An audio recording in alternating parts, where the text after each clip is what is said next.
Hey everybody, Paradox Report back. Chi Ether here. So let's talk about a couple of things that are going on in the stars right now. So we have the sun trine the moon. So the sun is currently in Sagittarius, and we have the moon, which is in Pisces. And if you know anyone that has a Pisces moon, what are they inclined to do? Interestingly enough, the sun is ruled by Jupiter. Pisces is also ruled by Jupiter. So the outer us, our ego, we might be inclined to have like this larger in life energy about us. And we have to be mindful because the moon is in Pisces. So what happens with Pisces a lot of the time, they're sort of like in between worlds. Like they have all these fabulous ideas because they're pulling from a whole nother realm. And then you have the Sag, who was sort of like, you know, all it's got, you know, it's centaur, it's all strong and robust. But see, you don't want to fuck up the strong and robust aspect of that sun in Sagittarius with the pitfalls that lie beneath with the moon in Pisces. So what I mean by that now, we're not talking about moon in Pisces as it pertains to an individual born with that aspect or placement. You're talking about it as a collective. So as a collective, we want to make sure that we have, yes, we have the strong, even if it's a facade, if you're going for an interview or, you know, you just have to interact with certain people on the job, excuse me, do not let your moon get carried away. Do not let the moon take you on these far-fetched fantasies where, you know how like you fudge a little bit, you might take things a little too far. But we have, I mean, it's pretty much with the trine, the sun and the moon are in harmony, but we want to just be very mindful because that moon can get carried away, that moon in Pisces. You might feel a little more creative than you did yesterday. I know for myself, I'm definitely feeling the sun trine the moon. My head and my heart are sort of more lined up as far as doing work related to paperwork. And you might have just been feeling the tension lately if you're having a hard time with clearly thinking, because Mercury is conjunct Saturn right now. Well, it was about an hour or so ago. It was perfected. You had Mercury, Sag, and the Ascendant all together at 27 degrees. So you might just have been like kind of hard on yourself, maybe not being able to, like I know, for example, it's better for me to give myself an example, as an example. Like I was working on a paper, on an op-ed, and I was just getting all this information, but I just could not cut the fat, if you will. Having a harder time with that yesterday, but today, you know, with the sun trine and Mercury making its way out of, slowly out of Sagittarius and away from that conjunction, because now it's moving away from Saturn. I'm starting to feel, I can actually feel the effects, and I'm feeling a little bit lighter. Also what we want to, so with that, there is harmony. So I would say if you have to get things done today that require you to be sweet, and now again, this is going to affect everyone differently depending on where these placements fall in your chart. But as an overall energy, if you have to get things done which require you to interact with others, or where others are in charge of your paperwork of some sort, you know, your head and heart line up, so you know there's harmony there. And so you want to kind of keep that harmony with others, but don't take it overboard. Moon trine Venus. So, you know, we're going to have opportunities here that, or harmony in the things in which we love and value and really hit us at the heart. Because our moon is like, our moon, if you're not familiar, is who we are on a deeper level. It is not our ego. It is, I like when I tell the kids about astrology, I tell them that the moon is Netflix and chill.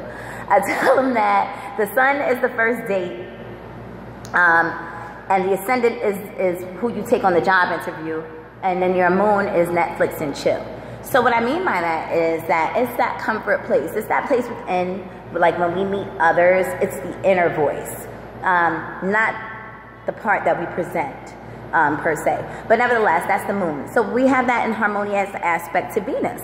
So what is it that you love and value? Now, many take Venus and run with it. Yeah, it can relate to love and that sort of thing. But what do you love outside of people? You know what I'm saying? As Dolo would say, Dolo always goes through the people, places, and things, right? Dolo, the pilot man, that is. And if you're not familiar with him, you got to check out his videos. He's super dope.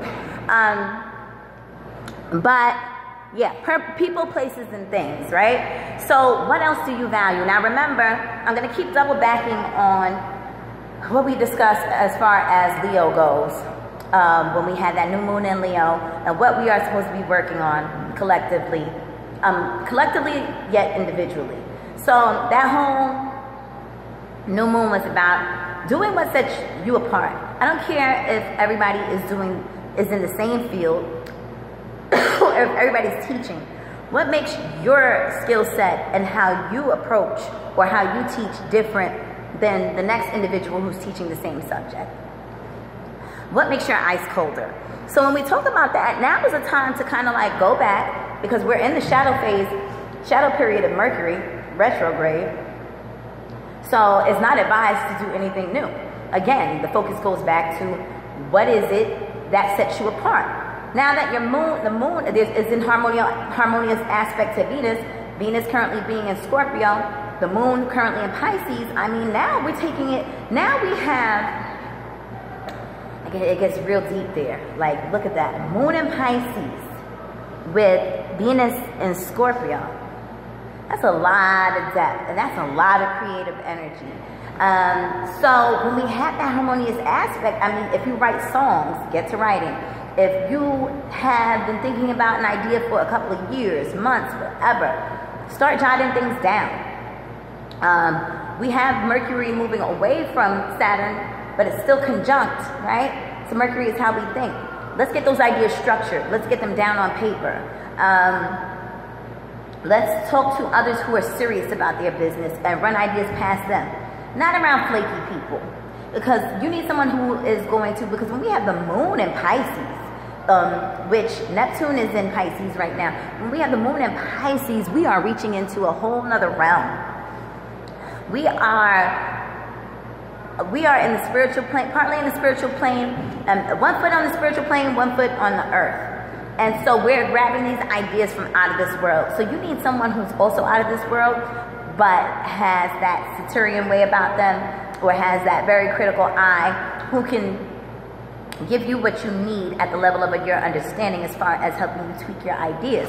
We're talking about moon trine Venus. Moon currently in Pisces, trine Venus in Scorpio. Now, when we talk about Venus being in Scorpio, the things that we love and value, we're going so deep. We're going through the depths of hell, through the abyss of the sea, through the grounds of the cemetery. We are going deep, and we're going deep in each of those ways. We're going deep in wisdom. Remember, natural ruler of Pisces is Jupiter. We also have Jupiter in Scorpio at this time, right? So, but Venus is at the later degrees. Nevertheless, this is putting a huge focus on the depths of within. Like, out of your inner hell, like, what are you going to breed? What are you going to bring to the surface as far as being the phoenix that rises? Are you going to be the phoenix that rises from the ash? Or are you going to get swept away with the tide? So this energy is just asking you to go really deep. I mean,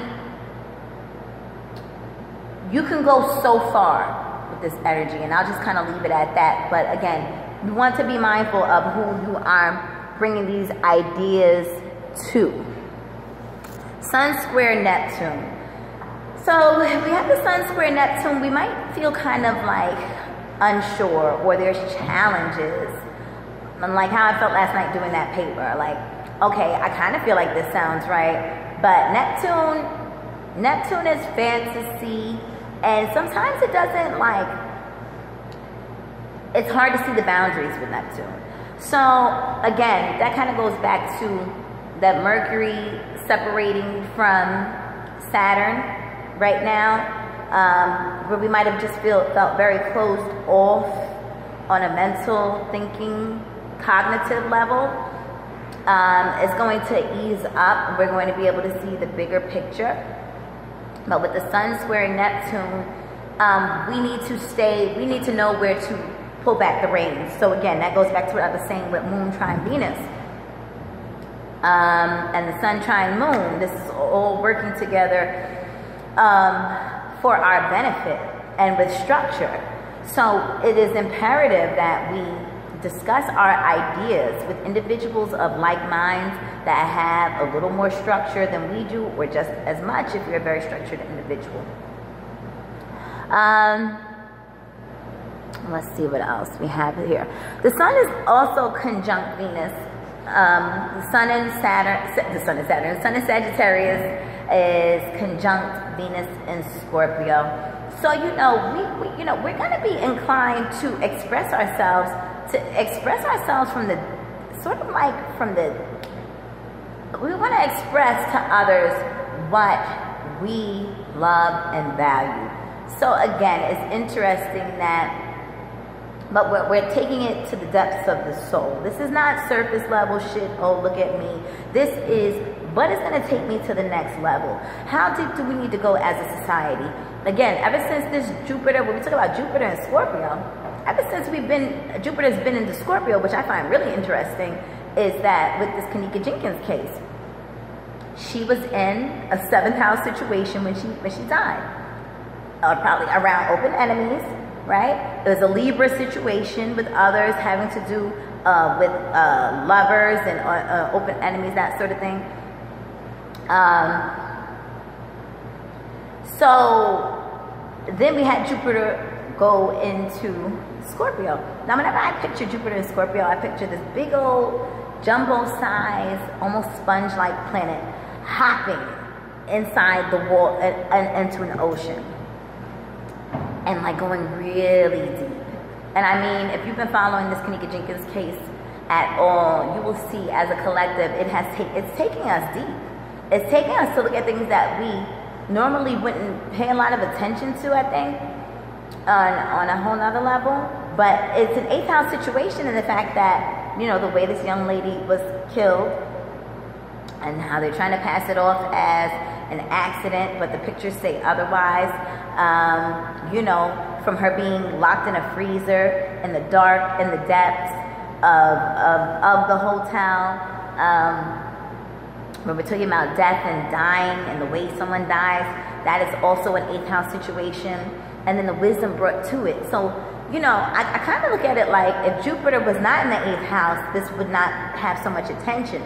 But it's grasping us on a different level. It's taking us on a journey of wisdom, but through the depths of hell. So, and I hope that makes sense. So I'm saying all that to say that, and also when we're dealing with Jupiter, everybody wants to say it expands, but what is it expanding on?